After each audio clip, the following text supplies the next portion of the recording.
Ô mua nữa đó. Trong cái đá cha nhá nè. Nè. Buông không? Có màu. Bò luôn. À, bò đi trong cái đá luôn cho mày ơi. À. Quá cái đá lắm.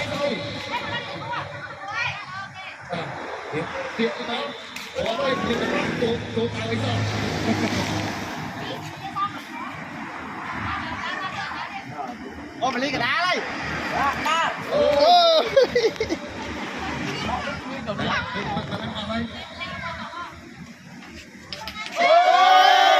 Bạn mua đi. Ôi giờ thì qua cho bọn em ấy hả? Chọc bạn à. À.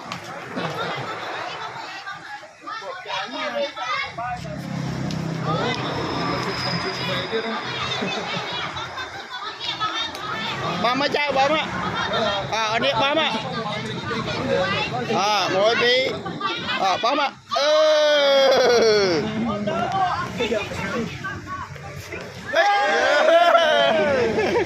Cho mà cái đá cha chơi. Qua là mấy anh ấy quá cái bóng tao vô.